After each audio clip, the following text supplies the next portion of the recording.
Bonjour et bienvenue. Et si je vous emmenais dans ce merveilleux monde de Laouna? Quel est ce merveilleux monde de Laouna? C'est un monde poétique, un monde imaginaire que j'ai créé pour stimuler votre propre imaginaire. Il a une histoire, il a des habitants, il a différents lieux. Et pour moi, ce qui est important, c'est que ça stimule, que ça éveille votre monde intérieur à vous, votre monde Laouna à vous. Mais vous lui donnerez le nom que vous souhaitez. Ce monde de Laouna existe depuis la nuit des temps. C'est une vallée merveilleuse, perdue aujourd'hui au milieu des montagnes arides, des terres sans fin. Les femmes l'ont désertée il y a des milliers d'années. Elles étaient attirées par les plaines fertiles des terres d'à côté, au bord de la grande mer. Alors elles ont amené avec elles leurs enfants, leurs hommes, et tout le monde est parti, petit à petit. Tout le monde a déserté la vallée de Laouna. Laouna a perduré sans les femmes.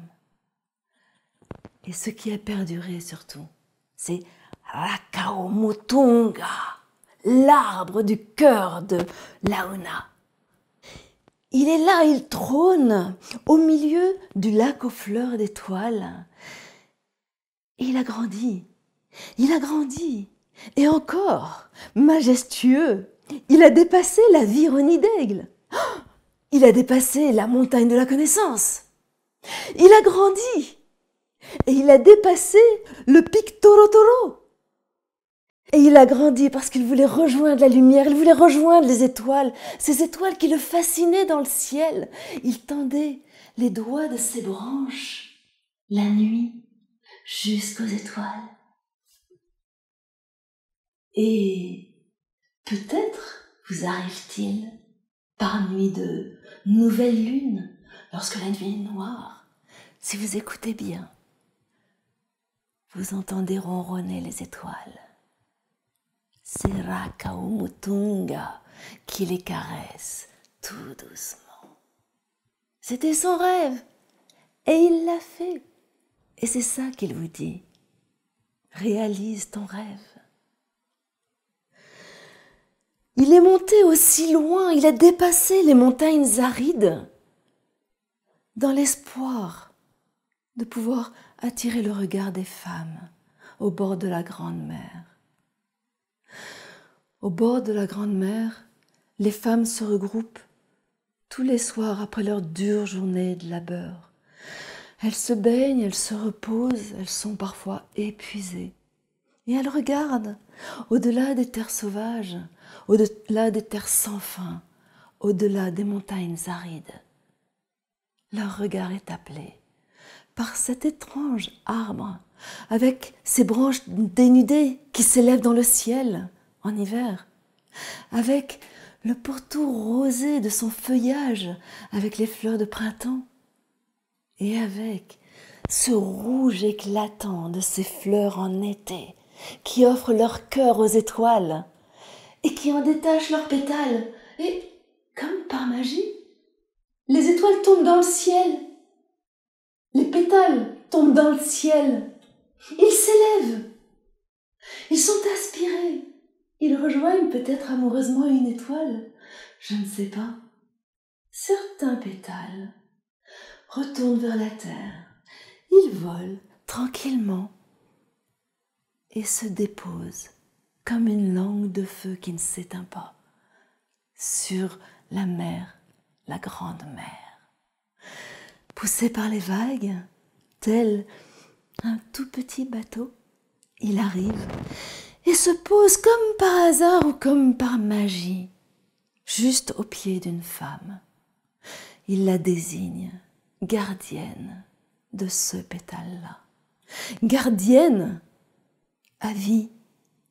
Ce pétale est un pétale d'éternité qui ne meurt jamais.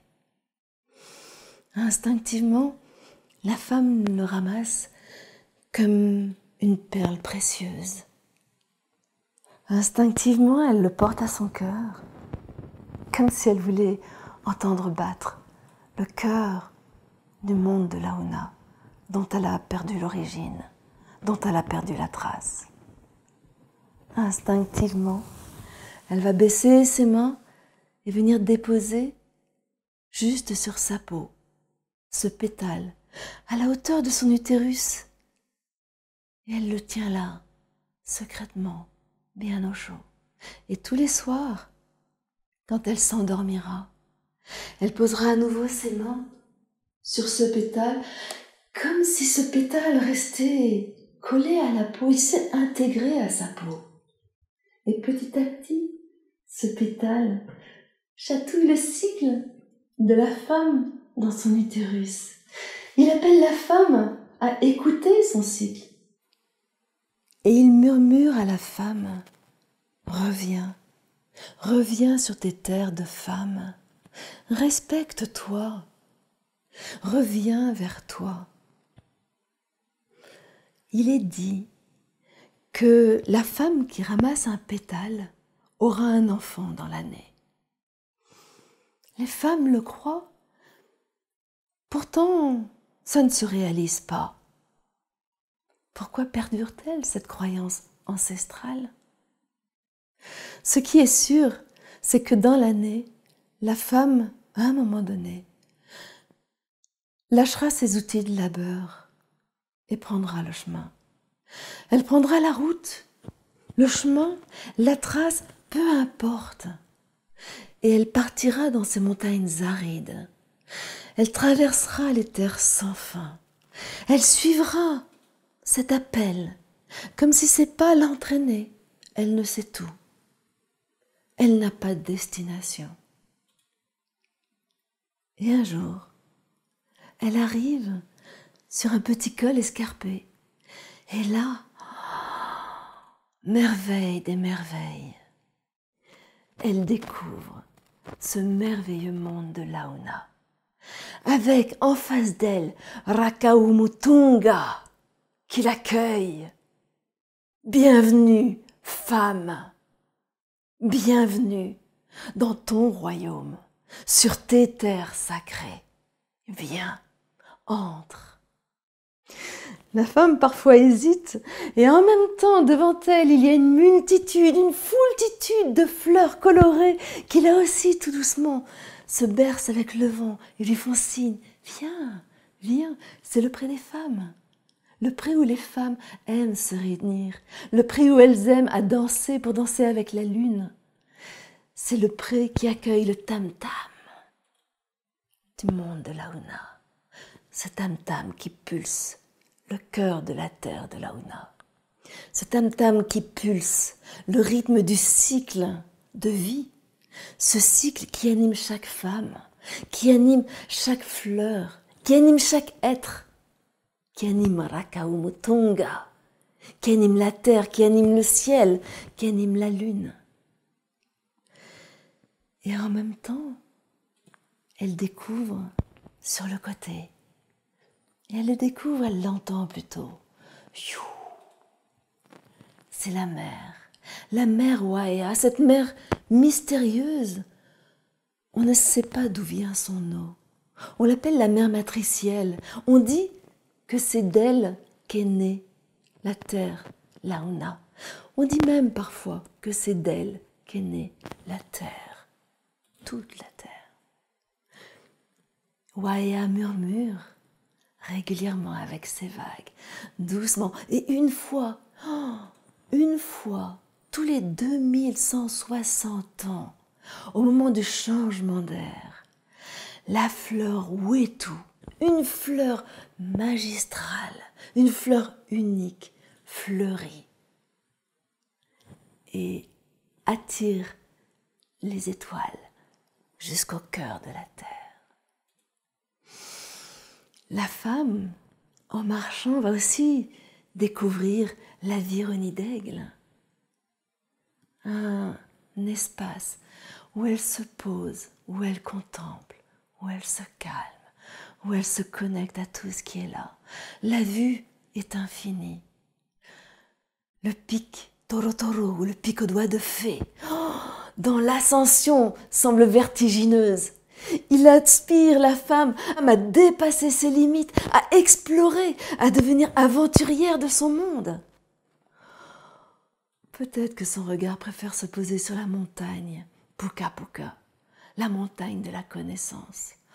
Elle a peut-être envie de s'y poser, de s'imprégner de cette connaissance, de prendre un livre et d'y passer quelques heures. À moins qu'elle préfère redescendre et se rapprocher de Rakaumotonga.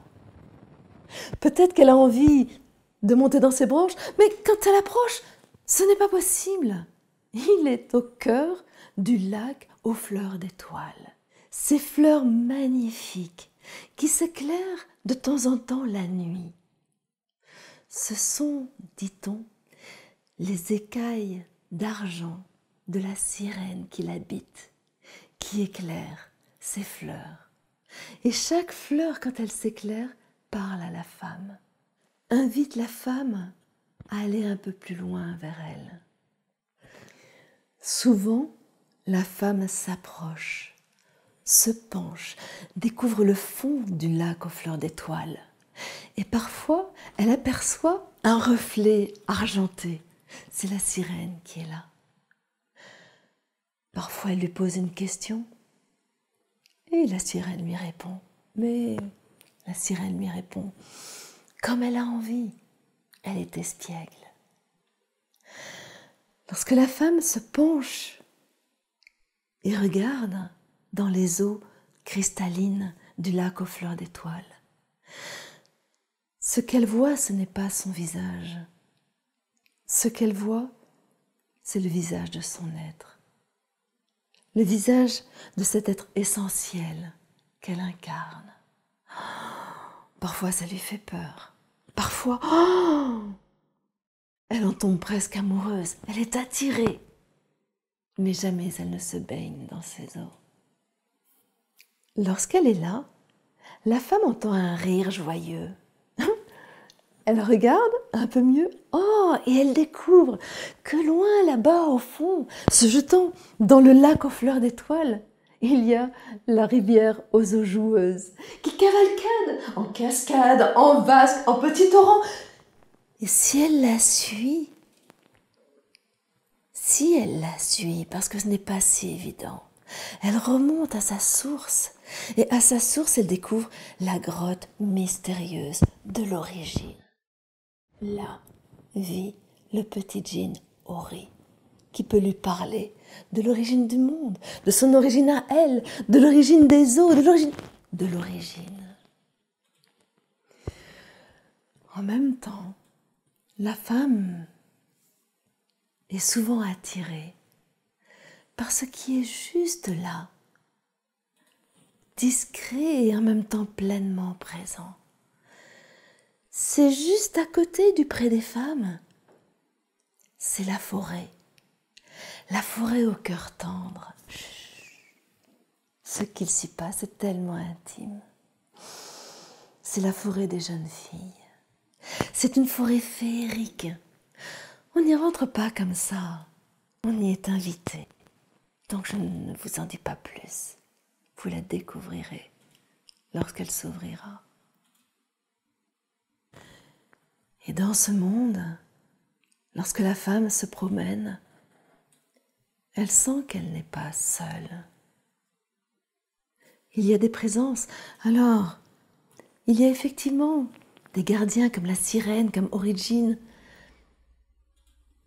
Mais il y en a une gardienne, la louve, qui est là, mystérieuse, discrète, présente, qui garde ce monde en reine, sauvage, de ce merveilleux monde de Launa. Et tout ça, en quoi ça parle de vos terres intérieures? Qu'est-ce qui vous fait vibrer? Qu'est-ce que vous avez envie de visiter? Qu'est-ce que vous avez peut-être envie d'ajouter? De quoi vous parle-t-il? Et comment vous parle-t-il de vous? Explorez, caressez des yeux, avec une extrême délicatesse. Allez-y. Et chut, écoute, tu entends? C'est le murmure de la mer Waea. Elle chante. Ah, et là, tu perçois, au loin, ce rythme-là, c'est le tam-tam de Launa. C'est le cœur de la terre, Launa, qui pulse. Écoute, ressens cet appel à revenir sur tes terres de femme.